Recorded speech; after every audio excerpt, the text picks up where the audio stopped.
Okay, guys, so let's move ahead. We'll go on to the conversion of the ores which we have got from concentration into oxides.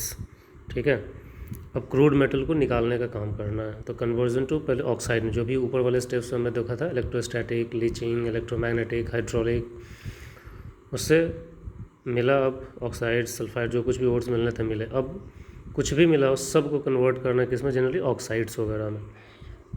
तो उसके लिए जो major process use किया जाता है that is calcination, roasting and reduction process use करते हैं।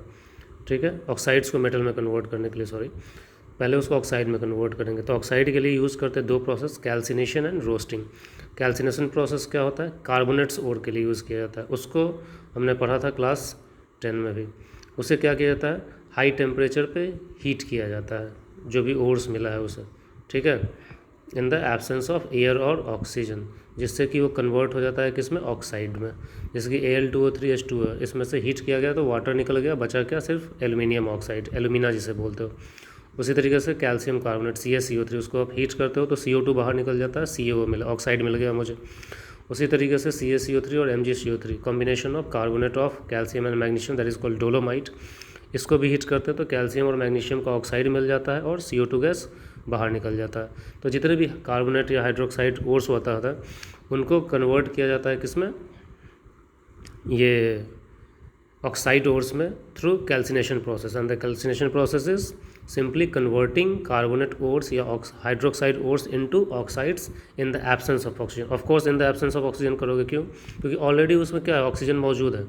Oxide में कन्वर्ट करना है तो और ऑक्सीजन थोड़े ही दोगे उसे, बची खुची थोड़ी बहुत निकाल देना है बाहर उसे। ठीक है, और दूसरा इज रोस्टिंग। रोस्टिंग भी again converting sulphide ores into oxide ores in the presence of oxygen, क्योंकि सल्फाइड है तो सल्फर से ऑक्सीजन में कन्वर्ट करना है तो ऑक्सीजन सप्लाई करना पड़ेगा। तो जिंक सल्फाइड, लेड सल्फाइड, ठीक है, कॉपर सल्फाइड, Cu2S, इन सबको हीट किया जाता है किसमें, ऑक्सीजन के प्रेजेंस में। तो सल्फाइड सल्फर ऑक्साइड बना के निकल जाता है और जिंक का, लेड का, कॉपर का ऑक्साइड बन जाता है। ZnO बनेगा, PbO बनेगा, कॉपर होगा तो Cu2O बनता है। ठीक है, तो इस तरीके से आपको क्या मिल जाएगा, जो ऊपर आपने कॉन्सेंट्रेटेड ओर्स था उसको आपने अलग अलग फॉर्म, जो हाइड्रोक्साइड, सल्फाइड्स वगैरह मिले थे उसको आपने कन्वर्ट कर दिया ऑक्साइड में। ठीक है, और ये सारा प्रोसेस जो कि रोस्टिंग प्रोसेस हो या कैल्सिनेशन प्रोसेस हो, ऑफकोर्स ये जो हम हीट कर रहे हैं इधर in the presence of oxygen और in the absence of oxygen, कोई इंस्ट्रूमेंट होना चाहिए, कोई apparatus होना चाहिए, उसको ही किया जाता है, राइट। तो ये सब जनरली एक फर्नेस आता है जिसे हम रेवर्बरेटरी फर्नेस या ब्लास्ट फर्नेस बोलते हैं। ठीक है, उसमें ये चीज़ किया जाता है। रेवर्बरेटरी फर्नेस कैसा वगैरह होता है कि सपोज पर एक चैम्बर होगा, ठीक है, बाहर से उस चैम्बर के अंदर आप क्या कर लोगे, ये लगाया जाता है, सपोज कर दो स्टैंड लगाया जाएगा, दोनों स्टैंड से बीच में एक फर्नेस होता है। ठीक है, फर्नेस मतलब जिसके अंदर ओर्स को रखा जाएगा। ठीक है, अब उसमें कुछ चीज़ें दी जाती हैं, जैसे कि अगर एयर के प्रेजेंस में करना है, जैसे कि रोस्टिंग करते हैं तो उसके अंदर एयर वगैरह सप्लाई किया जाएगा। ठीक है, फिर और आप दोगे, जो भी और आपने जिसको ऑक्साइड में कन्वर्ट करना है उसको रखोगे। ठीक है, फिर उसको ये सिलिका से कवर किया जाता है। ठीक है, सिलिका से कवर कर दिया जाता है। इसका मैं एक इमेज बना के आपको समझाऊंगा, लेट मी जस्ट, क्योंकि ये स्ट्रक्चर देना सही नहीं लग रहा है इस तरीके से। बस इतना ध्यान रखो अभी कि रोस्टिंग या calcination process is done in a blast furnace और रेवर्बरेटरी प्रोसेस फर्नेस। मैं आपको स्ट्रक्चर बना के समझाऊंगा कैसे किया जाता है। ठीक है, अगर इसमें होता क्या है कि अगर रेवर्बरेटरी प्रोसेस में अगर ओर्स वगैरह, आयरन वगैरह का है तो उसमें सिलिका वगैरह मिक्स किया जाता है। ठीक है, अब मिल गया आपको ऑक्साइड ओर मिल गया, तो ऑक्साइड ओर जो मिल गया अभी भी वो क्या है, ऑक्साइड के जैसा, उससे मुझे क्या चाहिए, प्योर मेटल चाहिए। तो उसके लिए रिडक्शन प्रोसेस करते हैं। क्या करते हैं, रिडक्शन प्रोसेस किया जाता है। अब रिडक्शन प्रोसेस जो होता है किससे करोगे, एक्टिव मेटल से ही करोगे। मतलब कि जिंक ऑक्साइड है तो जिंक से अगर मुझे क्या लेना है, प्योर जिंक लेना है, तो कोई ऐसा मटेरियल चाहिए जो ऑक्सीजन को निकाल सके, मतलब should be active then zinc. तो मेटल्स जो लो एक्टिविटी सीरीज में होते हैं, जैसे कि कॉपर, फिर गोल्ड, सिल्वर, मरकरी, ये सब को उनके से ज़्यादा एक्टिव लोगों से रिएक्ट करवाया जाता है, ठीक है, और उन्हें रिड्यूस किया जाता है, मतलब ऑक्सीजन को हटा दिया जाता है। कार्बन को भी यूज़ किया जाता है। Carbon is the most used substance for reduction process, ठीक है। कुछ मेटल्स जैसे लो एक्टिविटी वाला मैंने बताया, उनको रिड्यूस करने की भी ज़रूरत नहीं पड़ती है, क्योंकि उनको जनरली हीट भी कर दोगे तो भी ऑक्सीजन बाहर निकल जाता है। जो मिडिल में होते हैं जैसे कि आयरन, जिंक, निकेल वगैरह, ये सब जो होते हैं इनको कार्बन के साथ किया जाता है हीट, तो ऑक्साइड बाहर निकल जाता है, प्योर मेटल मिल जाता है। और जो हाई एक्टिविटी में होते हैं उनको इलेक्ट्रोलिटिक प्रोसेस से रिड्यूस किया जाता है। तो अब तरीके से हमने इलेक्ट्रोकेमिकल सीरीज को डिवाइड किया। दोज विथ वेरी लो और नो एक्टिविटी, उनको सिंपली हीट करोगे तो ऑक्सीजन बाहर निकल जाएगा। जो मिडिल में होते हैं आयरन, जिंक, निकल वगैरह, उनको कार्बन से रिड्यूस कर दिया जाता है। और जो हाईली एक्टिव होते हैं सोडियम, पोटेशियम, कैल्शियम वगैरह, इनको इलेक्ट्रोलिटिक मेथड से करते हैं। तो हमने क्या बताया पहले कि सबसे पहले कार्बन से रिड्यूस किया जाता है जो बहुत ही कम एक्टिविटी वाले या मिडिल एक्टिविटी वाले होते हैं। जैसे जिंक ऑक्साइड को कार्बन से रिएक्ट करवा दो, Fe2O3 मतलब हेमेटाइट को रिएक्ट करवा दो कार्बन से, तो ये CO या CO2 गैस बना के बाहर निकल जाते हैं। तो smelting is a process of extracting metal, ठीक है, by reacting oxide of ore with carbon. किसी ओर को ऑक्साइड ओर मतलब किसी भी ऑक्साइड को, ओर के ऑक्साइड को कार्बन से आप रिएक्ट करवाते हो तो कार्बन और ऑक्सीजन कंबाइन करके कार्बन मोनोऑक्साइड या कार्बन डाइऑक्साइड के फॉर्म में बाहर निकलेंगे और प्योर मेटल निकल जाएगा। इस प्रोसेस को बोला जाता है स्मेल्टिंग। ये भी रिवर्बरेटरी प्रोसेस के अंदर किया जाता है। अब इसके अंदर कुछ सब्सटेंस ऐड किए जाते हैं जो इम्प्योरिटीज़ से रिएक्ट, उसको अगर कुछ इम्प्योरिटीज़ बचे हैं तो उसको भी रिमूव करके बाहर निकल जाता है। तो उन सब्सटेंसेस को बोलता है फ्लक्स, ठीक है। फ्लक्स क्या करते हैं, जैसे जिंक ऑक्साइड है, मान लो इसको रिड्यूस करना है कार्बन के साथ, तो उससे पहले उसको कुछ सब्सटेंस मिक्स कर दिया जाता है। दो सब्सटेंसेज आर कॉल्ड फ्लक्स। जो भी थोड़ी बहुत इम्प्योरिटी बच गई होगी ऊपर से, जो भी हम क्लीन तो किए ही है, लेकिन फिर भी अगर कोई इम्प्योरिटी बच गई है तो वो उस इम्प्योरिटी से रिएक्ट करेगा फ्लक्स, और एक उससे क्या बन जाएगा, एक सब्सटेंस बन जाएगा स्लैग, और वो स्लैग को हम बाहर निकाल लेते हैं, ठीक है। उसके बाद फिर रिड्यूस करवा देते हैं कार्बन से। तो flux are substances which are added to minerals for cleaning process, means they remove the impurities, and slag is obtained by reaction of flux with impurities, ठीक है।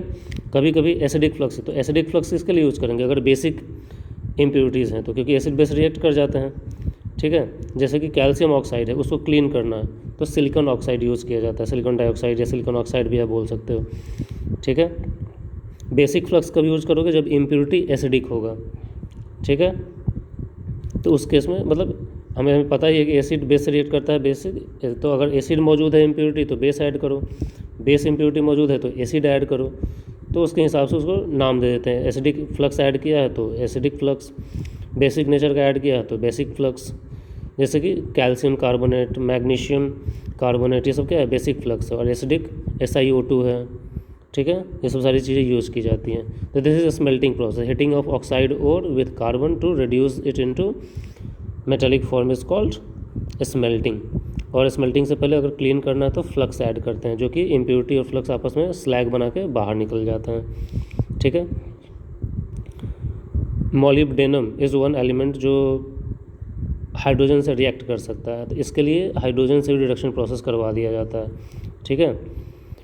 एल्यूमिना मतलब एल्यूमिनियम को यूज़ करके भी रिडक्शन प्रोसेस करवाया जाता है, ऐसे एलिमेंट्स का जो एल्यूमिनियम से कम रिएक्टिव होते हैं। जैसे क्रोमियम के लिए सबसे ज़्यादा यूज किया जाता है। Cr2O3 है, Al से रिएक्ट करता है तो Al2O3 बाहर निकल गया और प्योर क्रोमियम मुझे मिल गया।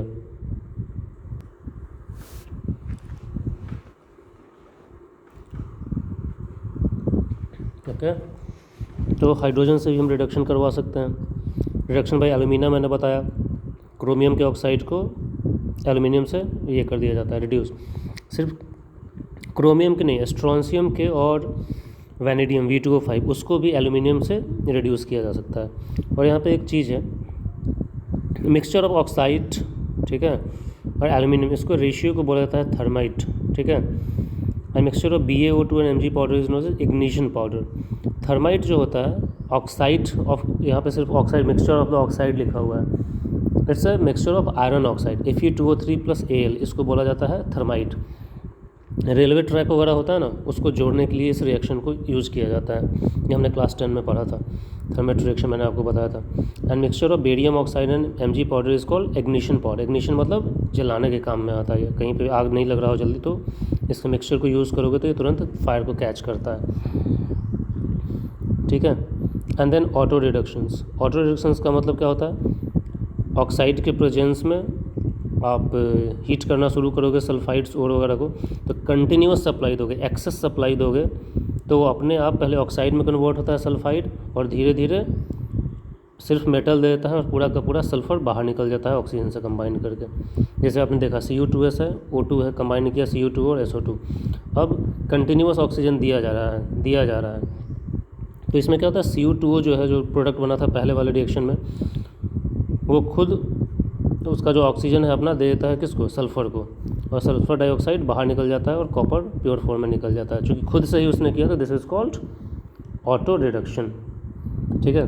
Then reduction by Mg। ऐसे कोई भी एलिमेंट जो Mg से कम रिएक्टिव हो, जैसे टाइटेनियम वगैरह होते हैं, ये सब निकाल दिए जाते हैं किससे, मैग्नीशियम से रिड्यूस करवा देते हैं। ये सब बहुत ज़्यादा इंपॉर्टेंट नहीं है, आप जस्ट ऐसे ही ध्यान रख सकते हो, मन है तो देख लेना, नहीं तो नहीं। ये आपके उसके क्या बोलते हैं, what do call that, NET, उसके लिए भी बहुत ज़्यादा इंपॉर्टेंट नहीं है। यहाँ तक है ऑटो रिडक्शन तक, ठीक है।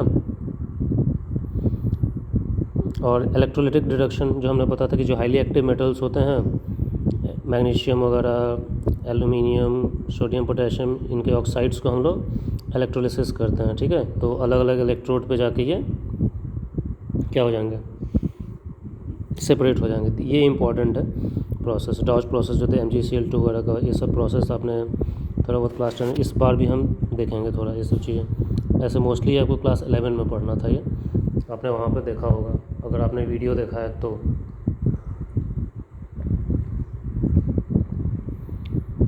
ठीक है, तो दिस इज़ अबाउट योर, किस तरीके से मेटल्स वगैरह आपने एक्सट्रैक्ट किया, अब आपको मेटल मिल गया है। प्यूरिफिकेशन प्रोसेस वगैरह भी हमें देखना है। ये देखो, रिफाइनिंग और प्यूरिफिकेशन प्रोसेस, बीच में एक टर्म है, इसको हम बाद में आते हैं, ठीक है। थर्मोडायनेमिक प्रिंसिपल इन एक्सट्रैक्शन में किस तरीके से हीट चेंज होता है, entropy change, enthalpy change, free energy change, इसको हम डिस्कस करेंगे। इसमें एक डायग्राम आता है जो प्लॉट है, इसको एलिंगम डायग्राम बोलते हैं। इसको लास्ट में एक बार डिस्कस कर लिया जाएगा, ये भी इंपॉर्टेंट है, ठीक है। पहले हम डिस्कस कर लेते हैं थोड़ा बहुत कि किस तरीके से अब ऊपर जो ऑक्साइड्स वगैरह के कारण हमने रिड्यूस किया, बाहर निकाला, मेटल मिल गया। अब उसे प्योर फॉर्म में लाना है, मतलब अगर कुछ भी इधर उधर की गंदगी वगैरह है तो उसको हटा देना, ठीक है। प्यूरिफिकेशन के लिए यूज़ किया जाता है।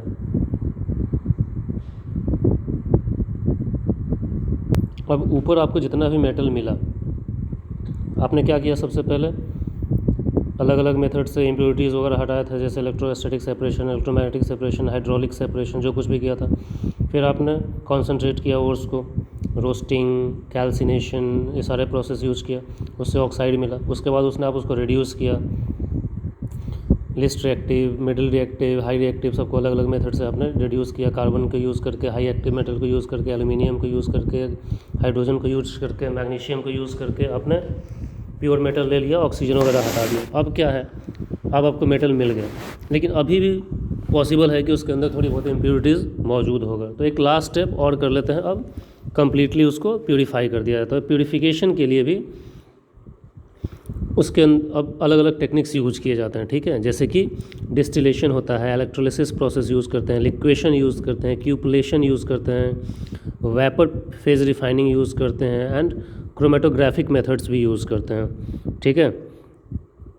तो अब इनके बारे में थोड़ा थोड़ा हम देख लेते हैं। जैसे कि आप बात करोगे डिस्टिलेशन के, तो डिस्टिलेशन किसके लिए यूज़ किया जाता है, ऐसे मेटल्स जो लो टेम्परेचर पे बॉयल कर जाते हैं, ठीक है। जैसे कि जिंक वगैरह होता है, मरकरी वगैरह होता है, इनको सेपरेट इस तरह मेथड से किया जाता है।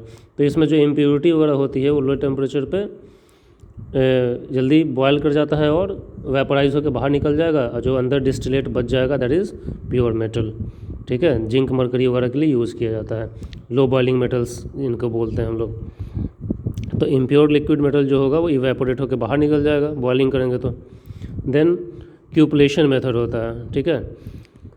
क्यूपलेशन मेथड क्या होता है कि जब इम्प्योरिटी जो होती है, ठीक है, वो भी वोलेटाइल ऑक्साइड वगैरह बनाता है।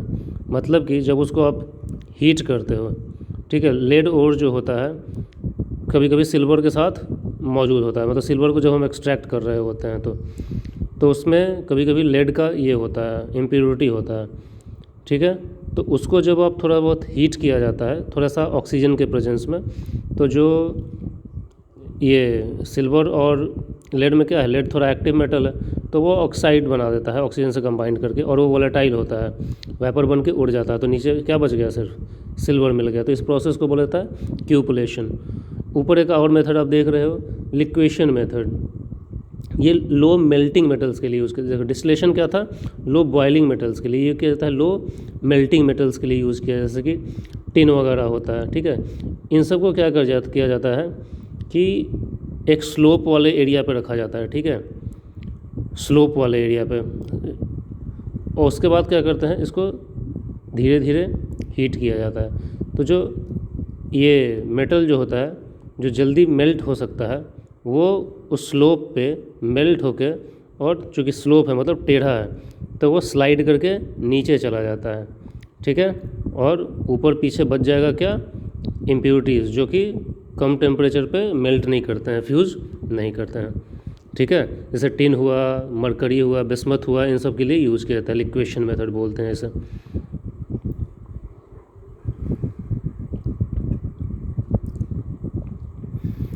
देन इज ये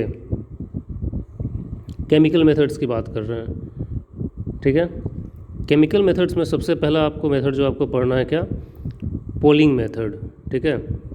पोलिंग मेथड का मतलब होता है, जैसे सपोज़ करो मैं कॉपर को एक्सट्रैक्ट कर रहा हूँ, ठीक है, तो उसके पास मतलब कॉपर को जो प्योर मेटल मिला है उसमें जो इम्प्योरिटी है उसी का ऑक्साइड है। मतलब जिस मेटल को मैं प्योर करने की कोशिश कर रहा हूँ उसमें जो इम्प्योरिटी मौजूद है उसी का ऑक्साइड है, ठीक है।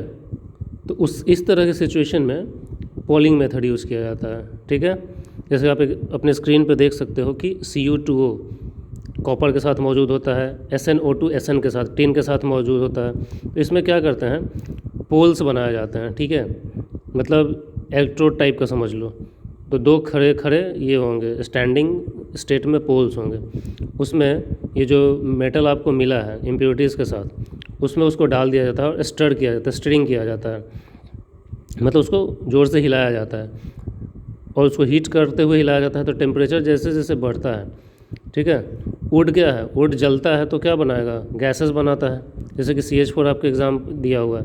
अब यही CH4 क्या करता है, जो ऑक्साइड मौजूद है उसको रिड्यूस कर देता है, किस में, मेटल्स में, क्योंकि CH4 क्या हो जाएगा, ऑक्सीजन वगैरह से रिएक्ट करके CO2 गैस बना के बाहर निकल जाएगा और प्योर ये मेटल नीचे बच जाएगा। इसको बोलते हैं polling method.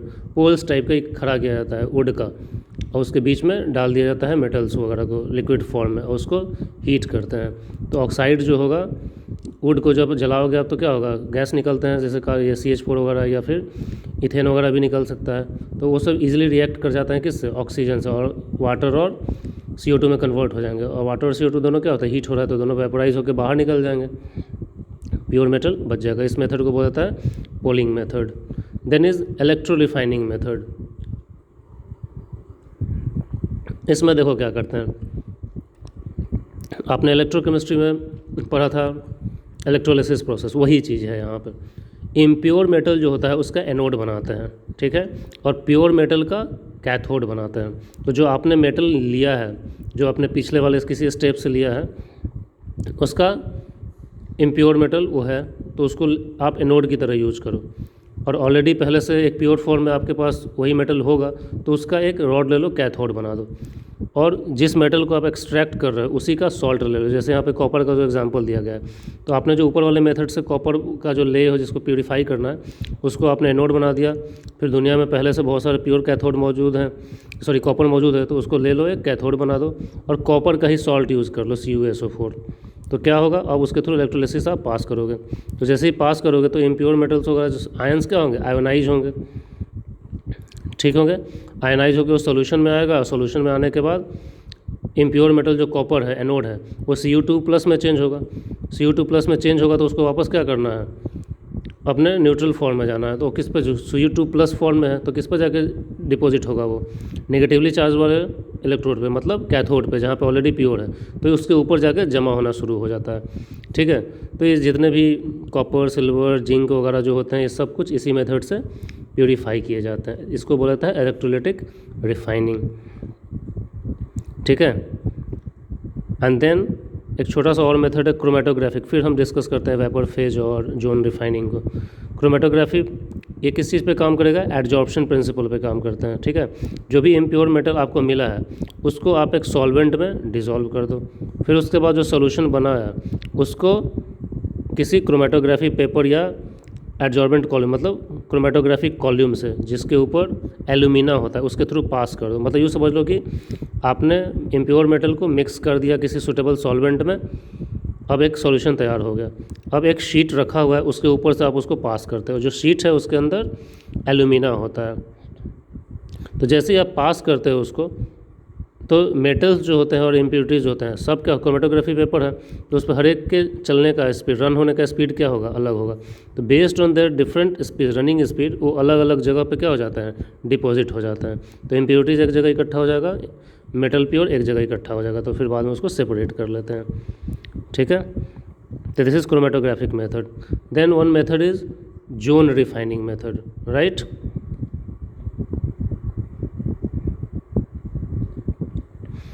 Zone refining method, this is based on crystallization, particularly the fractional crystallization method। देखो क्रिस्टलाइजेशन तो आप समझ रहे हो, क्रिस्टल के फॉर्म में लिक्विड जो होता है क्रिस्टल के फॉर्म में इकट्ठा हो जाता है। अब ये ऐसा क्यों होता है, क्रिस्टलाइजेशन के लिए जब किसी सॉल्वेंट वगैरह में उसको डिसॉल्व किया जाता है, तो इम्प्योरिटीज़ और जो मेटल होता है सबकी क्या, दोनों की तो सॉल्युबिलिटी एक जैसी होगी नहीं, हम तो सॉल्वेंट अपने हिसाब से सेलेक्ट कर सकते हैं। तो जब उसको ऐड किया जाता है किसी सॉल्वेंट में मिक्स करके प्यूरीफाई करने के लिए, तो सब की क्या हम बोल रहे हैं, अपनी अलग अलग सॉल्युबिलिटी है। तो क्या होगा, एक कंटेनर है, उसमें सॉल्वेंट आपने डाल दिया, सॉल्वेंट डालने के बाद आपने उसमें अपना मेटल जो मिला है जिसको रिफाइन करना है उसको ऐड कर दिया। अब उसके अंदर इम्प्योरिटी है, अब हो सकता है इम्प्योरिटी की सॉल्युबिलिटी अलग होगी, मेटल की सॉल्युबिलिटी उस सॉल्वेंट में अलग होगी। अब उसके हिसाब से क्या होगा, अलग अलग लेयर में ये लोग जाके इकट्ठा हो जाएंगे। ठीक है, जनरली जो होता है इम्प्योर, ऐसा सॉल्वेंट यूज़ किया जाता है जिसमें इम्प्योरिटी ज़्यादा सॉल्युबल होता है, तो क्या हो जाएगा, वो सॉल्वेंट के साथ मिक्स हो जाएगा, और मेटल थोड़ा कम सॉल्युबल होता है तो वो एक सॉलिड फॉर्म में इकट्ठा हो जाएगा। ठीक है, तो चूँकि अलग अलग लेयर अलग अलग जोन में इकट्ठा हो जाता है, इसी कारण इस प्रोसेस को बोला जाता है जोन रिफाइनिंग मेथड। इसके लिए क्या करते हैं जनरली कि एक मोबाइल हीटर होता है, ठीक है,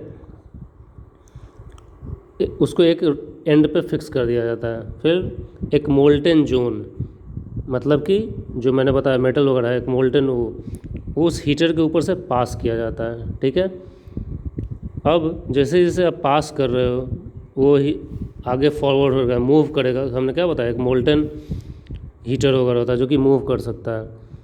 तो प्योर मेटल जो होता है क्रिस्टलाइज होना शुरू हो जाता है। क्यों, जैसे जैसे उसके ऊपर से वो मूव कर रहा है, प्योर मेटल क्या है, लेस सॉल्युबल है इम्प्योरिटी में, सॉल्वेंट में, तो वो क्रिस्टलाइज होना शुरू हो जाता है और इम्प्योरिटीज़ नीचे मोल्टेन जोन में पास हो जाएगा क्योंकि उसमें ज़्यादा डिसॉल्व हो जाता है। इसी प्रोसेस को बार बार रिपीट किया जाता है, एक बार आपको निकल गया, फिर दूसरा बार एक बार फिर से पास किया जाता है, फिर तीसरी बार भी पास करो, ताकि ज़्यादा से ज़्यादा प्योरीफाइड फॉर्म में जितने भी सेमीकंडक्टर्स वगैरह होते हैं, silicon, germanium, gallium, arsenide, indium, antimony, इन सब चीज़ों को इसी मेथड से रिफाइन किया जाता है। ठीक है, नेक्स्ट जो आपको पढ़ना है that is vapour phase refining. नाम से ही आपको समझ में, वेपर फेज में रिफाइन करना मतलब गैसियस स्टेट में। जिस मेटल को प्यूरीफाई करना है वो क्या होना चाहिए, वेपराइजेबल होना चाहिए, वोलाटाइल होना चाहिए।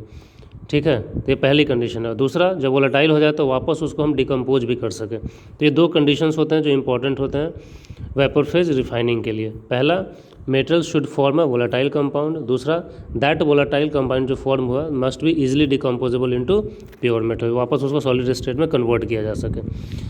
दो प्रोसेस आप लोगों को पढ़ना है, Mond's process and won Arkel method. मैं मॉन्ड्स प्रोसेस बता देता हूँ सबसे पहले। मॉन्ड्स प्रोसेस जो होता है यूज किया जाता है किसके लिए? निकल के लिए, ठीक है। अब आपको ऊपर वाले किसी भी मेथड से जो निकल मिला था उसको हीट किया जाता है किसके साथ? कार्बन मोनोऑक्साइड के साथ। तो जब हीट किया जाता है तो एक वोलेटाइल कॉम्प्लेक्स बनाता है, ठीक है, NiCO4, इसको बोलते हैं निकल टेट्रा कार्बोनिल, ठीक है। अब ये वेपर फॉर्म में होता है। अब निकल टेट्रा कार्बोनिल जो बना उसको इकट्ठा कर लिया गया एक कंटेनर में वेपर फॉर्म में। अब उसको फिर हाई टेम्परेचर पे हीट किया जाता है तो CO अलग निकल जाता है और निकल अलग निकल जाता है। इसे ही बोला जाता है Mond's process. Mond is the name of scientist, उन्होंने इस प्रोसेस को बताया था। तो ये रिफाइनिंग ऑफ निकल के लिए यूज़ किया जाता है। दूसरा होता है von Arkel method. Von Arkel method जो होता है ये जितना भी ऑक्सीजन नाइट्रोजन के टर्म में अगर कोई इम्प्योरिटी वगैरह मौजूद है, जैसे कि टाइटेनियम में, जिरकोनियम में, इन सारे ऐसे मेटल्स जो बहुत ज़्यादा एक्टिव नहीं होते हैं, उसके लिए ये मेथड यूज़ किया जाता है। टंगस्टन के लिए भी यूज़ किया जाता है, ठीक है। वॉन आर्किल मेथड इसमें करते क्या है, खास करके जब ऑक्साइड वगैरह इम्प्योरिटी होता है या नाइट्रोजन के फॉर्म में कोई इम्प्योरिटी होता है, तो क्रूड मेटल जो आपको मिला हुआ है उसको आयोडीन के साथ इवैक्यूएट किया जाता है सबसे पहले। आयोडीन जैसे टाइटेनियम है, जिरकोनियम है, जिरकोनियम नहीं, जिरकोनियम, उसको हीट किया जाता है, ठीक है, आयोडीन के साथ, तो वो टेट्रा आयोडाइड बनाता है, ठीक है। इन सब की वैलेंसी 4 होती है तो इसका टेट्रा आयोडाइड बनाएगा। अब टेट्रा आयोडाइड जो बन जाता है उसको एक बार फिर से हीट किया जाता है, ठीक है, मतलब डिकम्पोज करना, मतलब इसको तोड़ना है। और इसमें टंगस्टन वगैरह यूज़ किया जाता है एज ए कैटलिस्ट, ठीक है। और किसके कैसे हीट किया जाता है? इलेक्ट्रिकली हीट किया जाता है, इलेक्ट्रिक सप्लाई दिया जाता है। तो आयोडीन गैसियस फॉर्म में है वो बाहर निकल जाता है और प्योर मेटल को छोड़ देता है वो बाहर। तो this is called van Arkel method कि जिरकोनियम टाइटेनियम के लिए यूज़ किया जाता है। तो these are the methods for refining of metals. अब हम लोग कुछ मेटल्स के बारे में पढ़ेंगे कि किस फॉर्म में वो मौजूद होते हैं और कौन सा प्रोसेस उनके लिए यूज़ किया जाता है एक्सट्रैक्शन के लिए। और लास्ट में देखा जाएगा जो ऊपर मैंने मेथड एक छोड़ा क्या थर्मोडाइनमिक्स इन्वॉल्व है, एलिंगम डायग्राम, वो पढ़ेंगे। So let me close this video, then in the next video will start with these reading about some selected metals, iron, aluminium, इन सब के बारे में थोड़ा पढ़ेंगे हम लोग, ठीक है। Thank you.